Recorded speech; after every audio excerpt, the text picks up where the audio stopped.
सबसे पहली स्किल है अच्छा सुनना। ये कहावत सुनी है, अच्छा वक्ता बनने के लिए पहले अच्छा श्रोता बनना पड़ेगा। सुना है तुम लोगों ने? अब जैसे मैं बोल रही हूँ, तुम मेरी बातों को सुन रहे हो, मैं वक्ता तुम श्रोता। अगर तुम खूब ध्यान लगा के सुनोगे ना, तो ये शब्द तुम्हारे दिमाग में बैठने लग जाएंगे। जितने अच्छे लेवल के लोगों को सुनते जाओगे, उनके शब्द तुम्हारे दिमाग में बैठते जाएंगे। फिर एक दिन ऐसा आएगा कि तुम बहुत अच्छा बोल पाओगे। अब तुम सुनोगे ही घटिया लोगों को, तुम फालतू की रील्स देखते रहोगे, तो उससे तुम्हारी वो क्या बढ़ेगी ही नहीं। तो पहली स्किल है सुनना।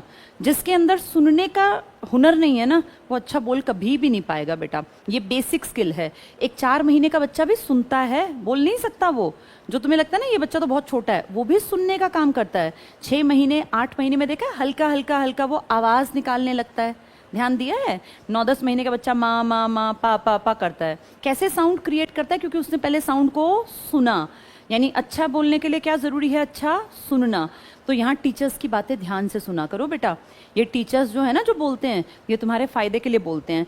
अब मान लो उस टाइम पे तुम सुनने के टाइम पे काम ना करो सुनने का, तो फिर अगला स्टेप तुम्हारा कमजोर होगा। सुनने के बाद क्या आता है अगला स्किल? बोलना, है ना। बोलना अच्छा तब पॉसिबल है जब हमने अच्छा सुना हो। जैसे जो बच्चे अच्छे घरों में रहते हैं, जिनका एनवायरनमेंट अच्छा होता है, उन बच्चों की जबान भी अच्छी होती है। जिनका एनवायरनमेंट खराब है, उनकी जबान भी खराब है। अब तुम अपने घर को तो नहीं बदल सकते बेटा, तुम पड़ोस को भी अभी नहीं बदल सकते, बड़े होके बदल सकते हो पड़ोस को। अपना घर अच्छी जगह बना लेना, जहां तुम्हारा सर्कल नेबरहुड सब अच्छा रहेगा। तो अब तुम क्या बदल सकते हो? अपने आप को। पेरेंट्स नहीं बदल सकते हम, वो तो जैसे मिल गए, आपके जैसे कर्म थे वैसे मिल गए। और ये सोचो पेरेंट्स अच्छे हैं तभी तुम 12वीं में यहाँ आराम से बैठे हो, नहीं तो तुम कहीं मजदूरी भी कर रहे होते। तुम्हारी उम्र के बहुत सारे लड़के और लड़कियां आज खेतों में गेहूं काट रहे हैं। पूरे साल के गेहूं उनको घर काट के लेके आने हैं। तुम तो ब्लेस्ड हो, आराम से बैठ के मेरी बातें सुन रहे हो। तुम्हें आराम से यहाँ आनंद आ रहा है कि हाँ हमें कुछ करना ही नहीं पड़ रहा। इमेजिन करो तुम्हारी उम्र के लड़के लड़कियां खेतों में हैं, उन्होंने क्या गलत किया? बस ऐसा उनका भाग्य था कि वो उन घरों में जन्मे। तुम्हें अब जिस पे काम करना है, पहली स्किल। दूसरी स्किल क्या है? बोलना। बोलने के लिए ना बेटा, अपने सर्कल में जब बातचीत करो तो अच्छी तरह से बात किया करो। अपने वर्ड्स बहुत अच्छे इस्तेमाल करो।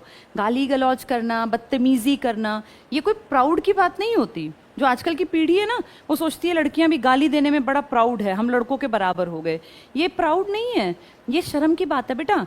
लड़कों में ये गलत आदत थी, जिसको अब हमारी बेटियों ने भी अपना लिया। गाली देने से तुम्हारी इमेज गिरती है। अच्छी लड़कियां नहीं कहलाती गाली देने वाली, अच्छे लड़के भी नहीं कहलाते।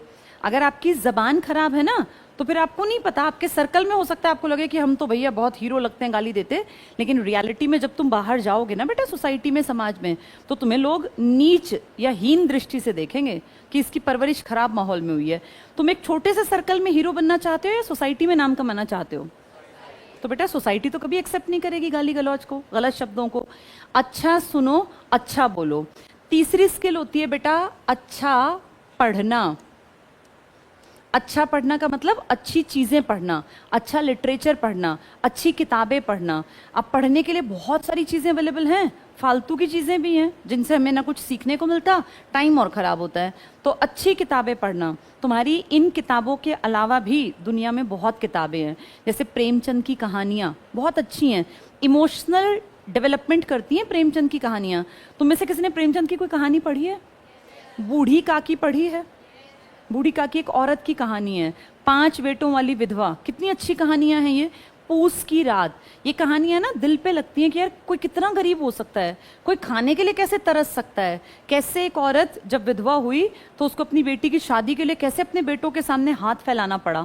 ये कहानियां ना हमारे मन में इमोशंस पैदा करती हैं। अच्छा मुझे एक बात बताओ, क्या आदमी को इमोशनल होना चाहिए या नहीं होना चाहिए? हमारे अंदर इमोशंस होने चाहिए ना।